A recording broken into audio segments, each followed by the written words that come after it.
Alors le cercle des pierres, c'est un lieu d'initiation, en quelque sorte, pour la personne donc, du film, enfin du livre, pardon. Et elle va prendre conscience d'abord de ses possibilités, parce qu'en fait c'est initiatique, il faut faire un tour, il faut faire 2 tours, 3 tours, etc. Donc c'est quelque chose aussi d'initiatique, qui va lui faire prendre conscience que la réalité, elle est aussi en soi, c'est la propre volonté, c'est la volonté qui fait que c'est pour mesurer sa volonté à vouloir aller très loin quoi, dans la chose. Donc le cercle de pierre est là. Le cercle de pierre, c'est un cercle qui date du néolithique a priori, donc à peu près, on va dire, actuellement il y a 6000 ans, quoi, à peu près. Les hommes qui l'ont construit, ils étaient sensibles au terrain, ils étaient sensibles à l'énergie du terrain. Et quand on va au cercle de pierre, au milieu, quand on est bien au centre, comme ça, et qu'on s'allonge, et qu'on met les mains à plat sur le sol, et qu'on se laisse aller, parce qu'il ne faut pas faire d'obstacle. Hein. Si vous pensez à quelque chose, vous faites un obstacle, donc vous ne pensez à rien. Il faut se laisser aller, et là, on ressent quelque chose.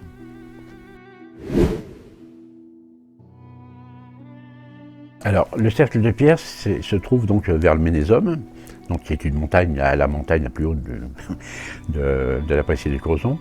D'ailleurs, c'est toujours marrant parce que sur la route, il y a marqué col du Ménésome 211 mètres. D'ailleurs, je crois que je dois le dire dans le livre.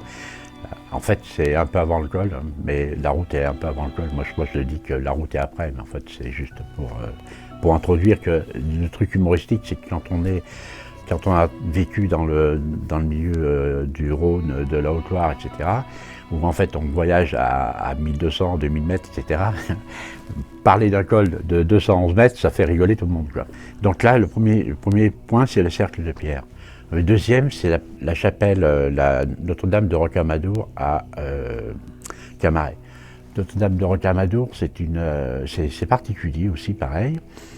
Et comme dans pas mal d'églises, et notamment on les trouve vraiment en Bretagne, chapelle ou église, on rentrait toujours par le côté ouest, donc par la grande porte, je dirais, et il y a toujours devant ce qu'on appelle une pierre de décharge. C'est-à-dire que l'homme qui va rentrer, la personne qui va rentrer dans la chapelle ou dans l'église, elle va décharger en quelque sorte ses péchés un petit peu, là, sur cette pierre. Donc cette pierre, on n'y reste pas longtemps, on y reste 15 secondes. Et on sent, quand on l'énergie qui descend et qui passe dans la terre. Donc on évacue les mauvaises énergies, je dirais. Et après, on va chercher la bonne énergie dans le cœur de l'église. Et lorsque on a trouvé la bonne énergie dans le cœur de l'église avec l'Eucharistie, par exemple, en général, le prêtre il se situe sur un endroit, une autre pierre, qui est une pierre de recharge. À ce moment-là, la personne vient, elle se recharge en même temps et elle repart. En général, la porte est au sud, donc on part par le sud. Ça, c'est le circuit normal que l'on trouve en Bretagne beaucoup, dans de nombreuses petites chapelles. Je parle que de celle-ci, je crois, dans le livre, que de Camaret. Mais il y en a d'autres. Mais comme il y a d'autres bouquins qui vont suivre, on aura l'occasion d'en reparler. Alors, Eldouat, la forêt d'Eldouat, c'est une forêt qui peut s'apparenter à une forêt magique, un peu comme Brocéliande.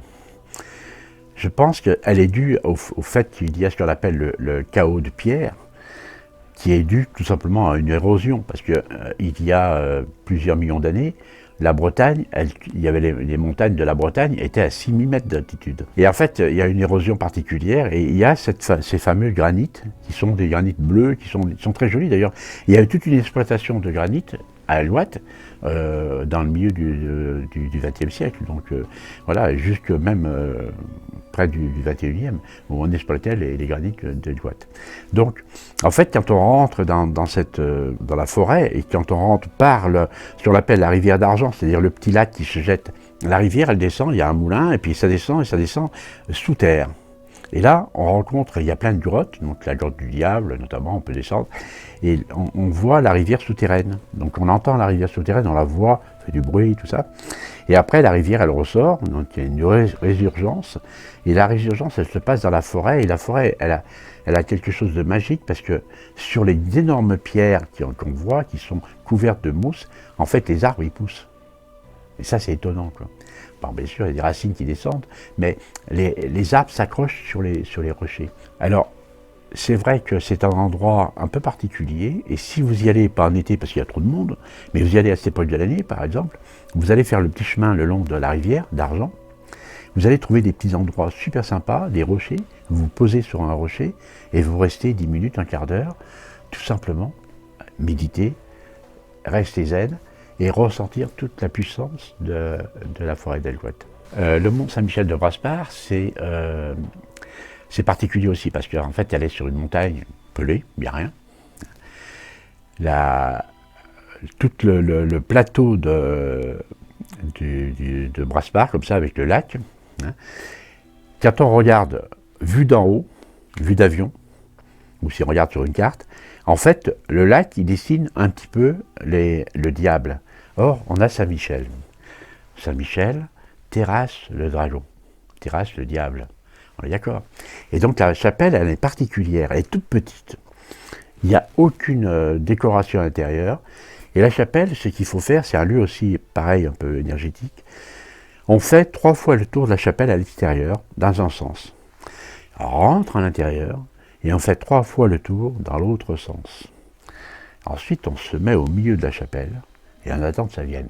Ben, on attend l'énergie qui descend. Alors c'est particulier. C'est particulier parce qu'en plus, il y a souvent beaucoup de vent. C'est souvent monté. On est à 360 mètres, je crois, un truc comme ça. Il y a un regard extraordinaire parce qu'on est à 360 degrés, on voit absolument tout. On peut voir le Ménézum, on peut voir la mer, on peut voir, on aperçoit la Manche, on va passer à tout ça, on aperçoit Brest, par beau temps. Donc c'est un endroit qu'il faut faire, qu'il faut visiter, quoi. Voilà. D'ailleurs, il faut d'ailleurs le faire dans le sens, on visite d'abord la chapelle de Brasparts, et après on va à Alouette. C'est un peu sur la route.